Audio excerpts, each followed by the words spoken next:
Hi, I'm Heather. And this is Jax. Welcome to Ask AI. Ask AI is a podcast dedicated to artificial intelligence. Finding out what artificial intelligence even means. We're going to learn as we go. Let's talk AI.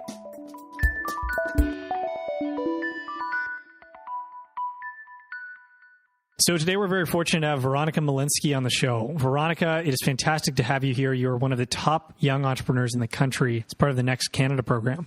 Could you tell us a bit about this program before we start to talk more about your startup? Yeah, absolutely. And thank you so much, Jackson and Heather, for having me. It's an absolute pleasure to join you on the show today. Jackson, really my experience with Next Canada has been nothing short of incredible. I myself have over 8 years of experience in the marketing space, which includes working for startups and doing product launches across North America and some in Europe. But I have to say that the experiences and the advisory that Next Canada has really added is so valuable. Already, even just being in the program for 3 months, I feel as though it's already helped us accelerate the growth of our business. And I'm so excited to see what's yet to come. What are some of the main takeaways you think you had from the program? The main takeaway that I would say is that everything that you learn, so the unique thing with Next Canada is that they give you a long list of advisors. That's for sure. It was quite intimidating actually when we first saw it. But the main benefit with Next Canada is that they give you academic training. And the one thing that I would say is it's so great to go back into a classroom and be able to actually apply everything you're learning into your business. That has probably been one of the most beneficial things. So you're no longer just going in and saying, okay, great, I'm going to do this assignment. It's like, no. We're doing this market research, and these are the findings that we were able to get and the actionable insights that we were now able to apply and, pivot our business or to try a different vertical or try a different customer persona that we didn't even realize existed. So that would definitely be one of the biggest things I'd say, that everything you learn is so applicable in your business. That's incredible. I know it's one of the flagship programs in the country. And in fact, I believe just raised $15 million. So maybe you guys were a big part of that, making that happen. But great profile for the industry, for Canada. I know this program, originally the Next 36, was sort of the main part of that and trained so many young leaders.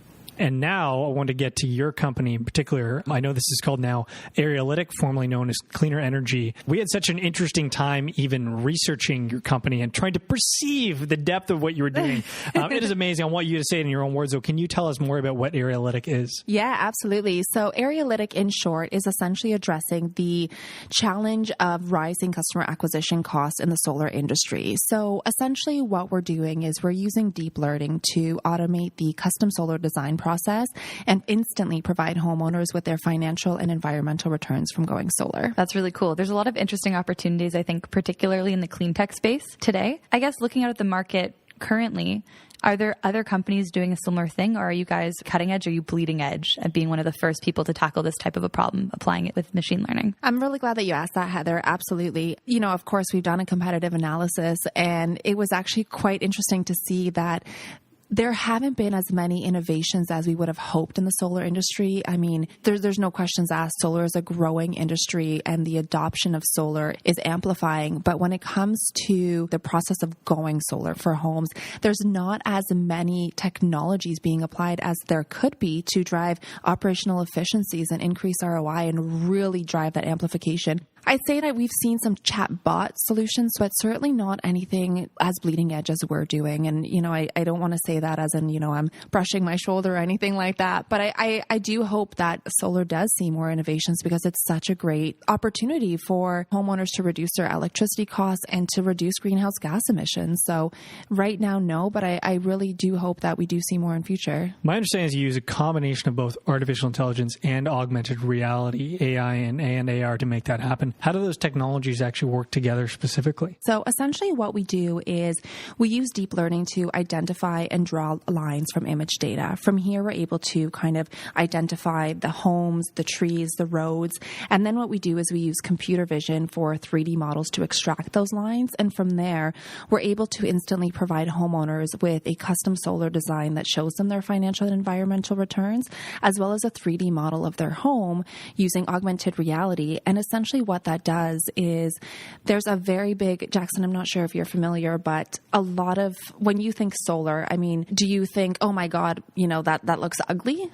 And you can be honest with me. I'd say some implementations are not exactly up to scratch. Maybe if it's Elon Musk style, my nice blend-in solar tiles, but I don't think we're quite there yet for most installations, right? That's exactly the answer that we get from a lot of homeowners. So aesthetics of going solar is a big barrier to market. So essentially by showing homeowners what their home would look like with solar, it prevents surprises when it's too late.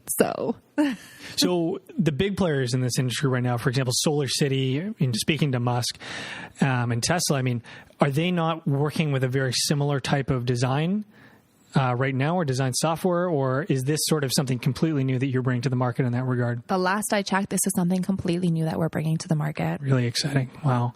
It's coming out of Canada. Ontario loves good innovations. You mentioned you already had quite a career in something completely different than startups in marketing. So what made you choose to leave what sounds like quite an impressive career to instead jump in and start working with Aerialytic? Thank you, Heather. So I've been fortunate enough to have a bit of a diverse career, both working for Fortune 200 companies as well as large agencies.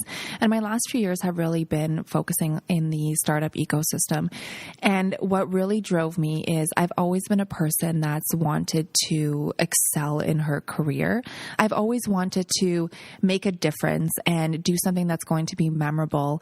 And I'm also working in the last few years in startups. I understand how much work there is. And I was at a point in my career where I said, you know what? If I'm going to do this, I'm going to do this now. And this opportunity came up, and it took a few months. I won't lie. Like, it's not an easy decision. And for anyone considering starting their own startup, be ready. There is a lot of late nights, but it is so rewarding. I mean, this is only our first startup, and I am so excited to see what's yet to come. I hope we have the opportunity to be successful in raising funds. I hope we have the opportunity, to really successfully grow our company. And it's crazy because I think I've only slept about 4 hours last night, but I'm very excited to say I can't wait for the next one. Well, it doesn't show. Oh, thank you. I can feel the energy radiating out, the positivity. I've got great hopes for our ecosystem, even just based on this conversation. Well, what I was wondering as well is, how else do you see other AI changes possibly coming into clean tech? It sounds like you're on the cutting edge of all of this. But what else might be on the horizon? Absolutely. So the solar industry is very similar to roofing in the sense that there's a need for innovation. And what I mean by that, if you look at the customer experience. So Heather, let me ask you, do you have a house? Nope. I'm a millennial trying to live in an urban center like Toronto. So not right now, but maybe at some point in the future, a girl can dream. Fair enough. I apologize. What about your parents or your relatives? My parents have a house. Okay, yes. Fair enough. Have you ever seen them go through the struggle of trying to get a roofing quote? Yep. Okay. So, maybe you could tell me a little bit about this experience. Well, they didn't want to talk about it because it wasn't particularly fun, I suppose. But I think there's a lot of information asymmetry. So most people aren't often looking at getting their roof redone, I suppose. So you may not have a good understanding of what is reasonable, what's not reasonable. And also the element of trust is also very important whenever dealing with something as personal as your house, and also a pretty major expenditure. Absolutely. Yeah, no, absolutely. Both solar and roofing, and even things like getting a pool or getting your driveway done, they're huge ticket items. So absolutely, you have to trust the person. But really what I'm getting to is the fact that the customer experience isn't ideal. So with solar or with roofing, you have to wait upwards of 2 days to even understand what your savings could be, how much this is going to cost you. So it's definitely an industry that needs innovation. So one thing I want to ask, though, is are you guys going to get bought by Tesla? Because we've seen so many Canadian companies very often get acquired by their American counterparts or giants, right? Yeah. You know what? I'm going to echo what Heather said over here. A girl can only dream. That is awesome. Veronica, this has been fantastic. And I think that there's so many different nuggets in here for listeners, particularly in the very exciting area of clean tech. One thing I wanted to ask you, though, is, this is an incredibly large, immense vision. And I'm wondering about, where are you really starting from now, and where do you see that going? How could it scale? Yeah, absolutely. And I'm really glad that you asked that, Jackson. So our whole vision has always been global, to amplify solar adoption on a global level. And we're very fortunate because we've always been thinking about scalability. So our goal is to really start here in Canada, but we already have our minds on the US. And furthermore, we're really excited to work with Next Canada to see how they can really help us scale and help other clean tech companies scale, because solar and renewables and just reducing greenhouse gas emissions is something that everyone is going to benefit from. Definitely.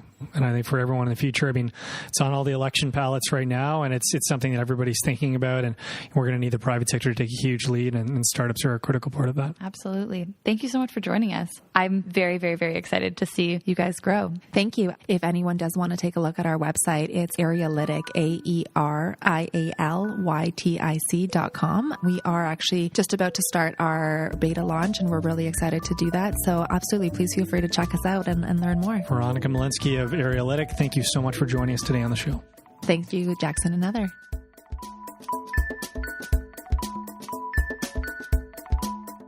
This episode's associate producer was Francesca Awotundun, senior producer was Mike Letourneau, and executive producer was Chris McClellan.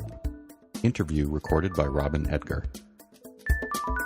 Ask AI includes this podcast, a helpful chatbot, and live events. For more information, please visit our website at askai.org.